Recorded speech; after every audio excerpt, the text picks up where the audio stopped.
और चलिए सीधे चल रहे यूपी विधानसभा सीएम योगी आदित्यनाथ क्या कुछ कह रहे हैं, सुनिए एक बार। बजट पर चर्चा कर रहे हैं तो वास्तव में हमें पिछले 6 वर्षों की इस यात्रा को भी जरूर देखना होगा। आज से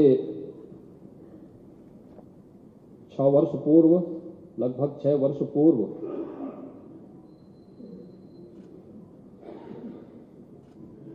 उत्तर प्रदेश के अंदर उत्तर प्रदेश की जनता जनार्दन ने आदरणीय प्रधानमंत्री श्री नरेंद्र मोदी जी के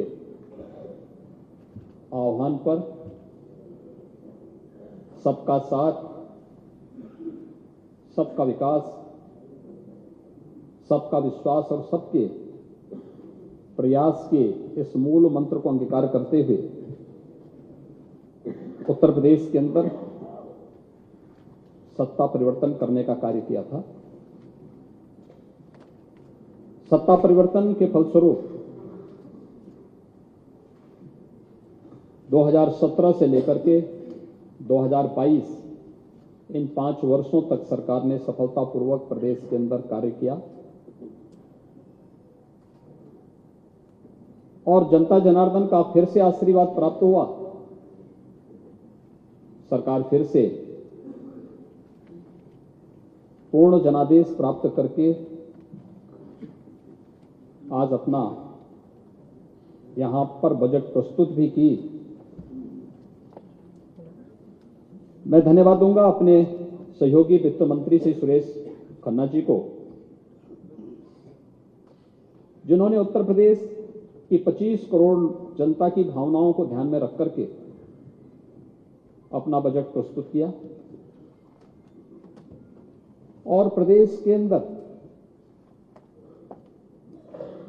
एक सर्वसमावेशी समग्र विकास की अवधारणा को ध्यान में रख करके आत्मनिर्भर उत्तर प्रदेश की इस परिकल्पना को साकार करने वाला, हर एक तबके का प्रतिनिधित्व करने वाला बजट प्रस्तुत किया है, जिसमें गांव के लिए, गरीब के लिए, किसान के लिए, नौजवान के लिए, महिलाओं के लिए उत्तर प्रदेश की भावी तस्वीर क्या होनी चाहिए, इसके लिए भी अपना बजट प्रस्तुत किया है। महोदय, पिछले 6 वर्ष के अंदर उत्तर प्रदेश के अंदर बजट का जो आकार है ये दोगुने से अधिक बढ़ा है। 2016-17 के अंदर इस प्रदेश में जो बजट प्रस्तुत हुआ था वह 3,40,000 करोड़ रुपए का बजट था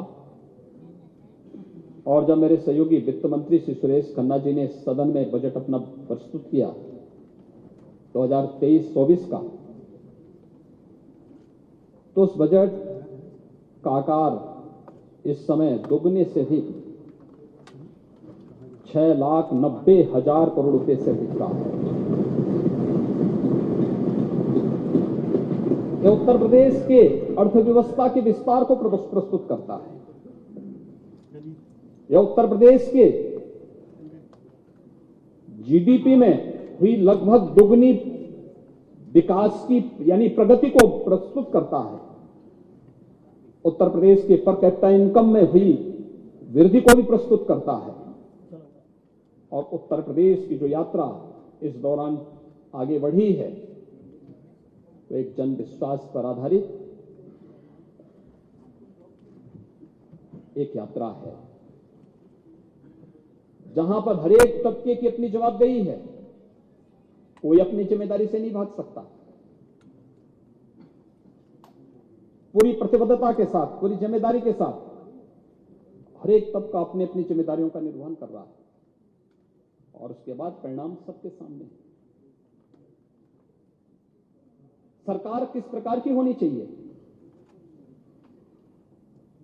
समस्याओं से मुख मोड़ने वाली नहीं, उसे चुनौती के रूप में स्वीकार करने वाली होनी चाहिए। सरकार ऐसी होनी चाहिए जो जनमानस के प्रति संवेदनशील हो, लेकिन भ्रष्टाचार और अपराध के प्रति जीरो टॉलरेंस की नीति के तहत कार्य भी कर सके। और मुझे बताते गौरव की अनुभूति हो रही है कि लगभग पिछले 6 वर्ष का यह कार्यकाल इन्हीं प्रतिबद्धताओं को ध्यान में रख करके हमने प्रस्तुत किया। मैं कल यहां पर नेता विरोधी दल के पूरे वक्तव्य को सुन रहा था और वो अपनी बात को कह रहे थे। मुझे आश्चर्य हो रहा था कि जब वो कह रहे थे तो उन्हें इस बात पे प्रसन्नता हो रही थी कि उत्तर प्रदेश के पैरामीटर को पिछले पायदान पर धकेलने पर उन्हें प्रसन्नता हो रही थी।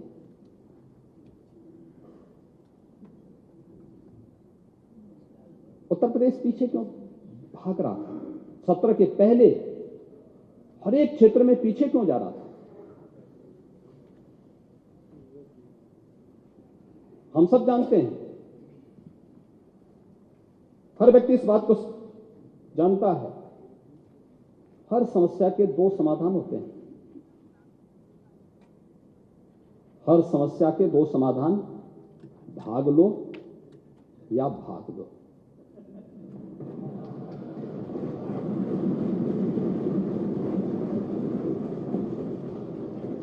या तो उसे चुनौती के रूप में स्वीकार करते हुए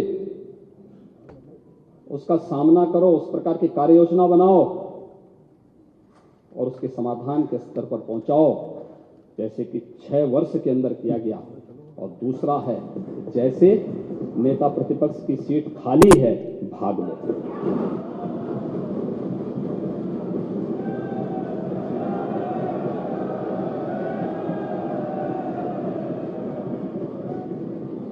और ये केवल यहीं पे नहीं हुआ है। अभी भी आ रहा हूं। अभी तो ये शुरुआत है। अभी तो आप इतने बुजुर्ग हैं, इतने वरिष्ठ हैं, हम आपका बहुत सम्मान करते हैं। देखिए, आपका भी सम्मान करते हैं और शिवपाल जी का भी करते हैं। देखिए, उनको वहां सम्मान मिले ना मिले, हम तो करते ही सम्मान। और इसलिए आखिर इतने बड़े प्रदेश के प्रति हम सबकी सामूहिक जिम्मेदारी नहीं है? ये 25 करोड़ जनता के प्रतिनिधि के रूप में हम सभी सदन में बैठे हैं और ये जिम्मेदारी भी सामूहिक है। लेकिन क्या उस सामूहिक जिम्मेदारी के प्रति कभी हमने उस जवाबदेही को परिचय दिया? कल नेता प्रतिपक्ष कह ही रहे थे कि अगर आप दावोस गए होते तो हो सकता है 50 लाख करोड़ का प्रस्ताव आता। उनको विश्वास हो गया ना कि प्रस्ताव आ रहे हैं।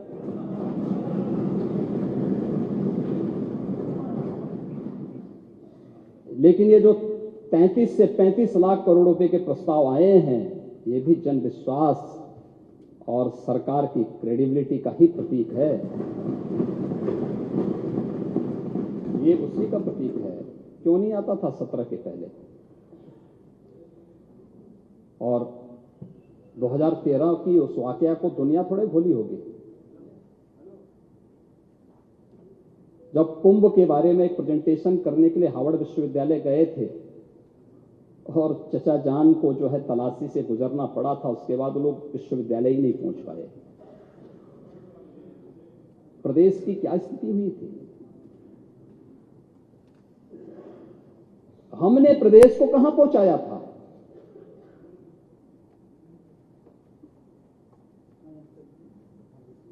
किसी एक फील्ड में उत्तर प्रदेश को आगे बढ़ाने का प्रयास किया होता। लेकिन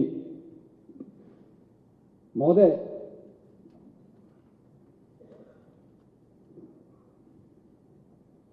इस बजट में अगर आप देखेंगे तो हमने जनता से जो वायदे किए थे उन सबको भी उसमें समाहित किया है। 2022 के विधानसभा चुनाव के पहले लोक कल्याण संकल्प पत्र हमारी पार्टी ने जारी किया था और हमारी पार्टी ने जनता के सामने जो वायदे किए थे, कुल 130 संकल्प थे। अब आप लोग भी वैसे संकल्प जारी कर रहे हैं। पहले आप लोग अपना घोषणा पत्र घोषित करते थे, घोषणाएं बड़ी बड़ी होती थी, लेकिन वो कभी पूरी नहीं होती थी। एक घोषणा आप लोगों ने की थी 2016 में या अगस्त 16 में रियो डी जेनेरियो ब्राजील में आयोजित ओलंपिक गेम्स 2016 में पदक विजेता खिलाड़ियों को, देश के जो पदक विजेता खिलाड़ी थे, उनके लिए घोषणा हुई थी कि उन्हें हम 1-1 करोड़ रुपए देंगे। अगस्त, सितंबर, अक्टूबर, नवंबर, दिसंबर, जनवरी 6-7 महीने गुजर गए। खैर, मार्च में जनता ने इस लायक ही नहीं छोड़ा कि आप कुछ कर सकें। लेकिन इसमें बैडमिंटन में सुश्री पीवी सिंधु, कुश्ती में सुश्री साक्षी मलिक, जिम्नास्टिक में सुश्री दीपा कर्माकर, इन 3 खिलाड़ियों के लिए घोषणा हुई थी, लेकिन उनकी राशि नहीं मिल पाई। और फिर जब हमें जानकारी मिली कि घोषणा राज्य शासन की है, तो 26 जनवरी 2018 को हम 24 जनवरी को हमने इस 18 में इस कार्यक्रम को किया और 26 जनवरी को इन सभी खिलाड़ियों को प्रदेश सरकार की ओर से हम लोगों ने वो राशि उपलब्ध कराई। आप लोग घोषणा के अलावा करते क्या थे? लेकिन हम लोग संकल्प करते हैं और उन संकल्पों के आधार पर ही हम लोगों ने कार्य प्रारंभ किया है। गत वर्ष और इस वर्ष में सरकार गठित होने के बाद से लेकर के 130 में से 110 संकल्पों के लिए धनराशि की व्यवस्था हम लोगों ने बजट में करनी है और इसके लिए 64,700 करोड़ रुपए से अधिक की राशि की गई है। 64,700 करोड़ रुपए से अधिक की राशि इसके लिए हम लोगों ने प्रस्तावित की है। इस राशि का उपयोग प्रदेश के अंदर उन सभी योजनाओं को जो प्रदेश के अंदर गांव के लिए, गरीब के लिए, किसान के लिए, नौजवान के लिए, महिलाओं के लिए, समाज के विभिन्न तबकों के लिए, उनके हितों के लिए लोक कल्याण पत्र के संकल्प पत्र की भावनाओं के अनुरूप होगा, उसके लिए इतनी धनराशि की व्यवस्था भी इस संकल्प में की गई है। और वह एक जो हमारे संकल्प पत्र को यहाँ पर कल मान्य नेता विरोधी दल प्रस्तुत कर रहे थे, पढ़ रहे थे, उसके बारे में भी उचित होगा कि हम आपको बता दें और आप उसको फिर याद कर सकेंगे तो अच्छा होगा। उसको याद होना भी चाहिए, पढ़ना भी चाहिए। महोदय, वित्तीय प्रबंधन कैसे होना चाहिए और किस रूप में पिछली सरकारों में व्यापक कर चोरी होती थी, कैसे उसमें लिप्त थे हर तबके के लोग, कैसे प्रदेश के विकास को बाधित करते थे, उसके बहुत सारे नमूने मिलेंगे आपको।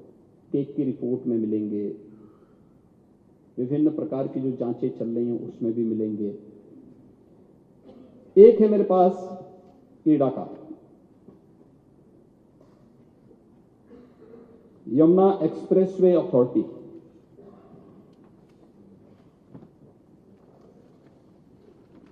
ये है इसमें हाउ ईडा went from 642 crore loss in 2016 to record profit in just 6 years. यानी 2016 तक कैसे यह 642 करोड़ रुपए के लॉस पे गया और पिछले 6 वर्ष के अंदर कैसे वह रिकॉर्ड प्रॉफिट की तरफ गया है। यह एक उदाहरण है आपके सामने।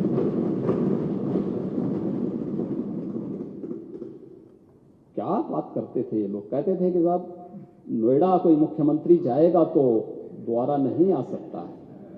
और जब मैं गया था तो नेता विरोधी दल उस समय कहते थे अब तो मैं पक्का मान लिया दोबारा नहीं। मैं कहा डंके की चोट पे आऊंगा दोबारा।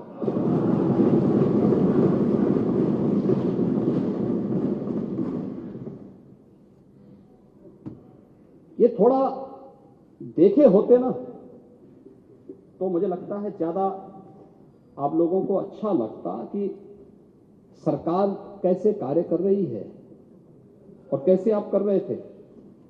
2016-17 में जो राज्य कर का राजस्व था वो कुल 86,000 करोड़ रुपए आता था, और इस बार ये जो वित्तीय वर्ष अभी 22-23 का चल रहा है, 31 मार्च तक जो हम कुल रेवेन्यू लेके आने जा रहे हैं वह है 2,20,000 करोड़ रुपए से अधिक। 86,000 और 2,20,000 करोड़, आप दुगने की बात कर रहे हैं, दुगने से ज्यादा है।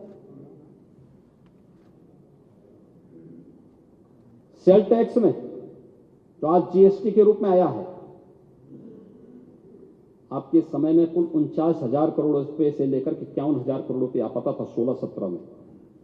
आज महोदय यही 22-23 में इस वित्तीय वर्ष में 1,24,000 करोड़ रुपए से अधिक का पार करने वाला है।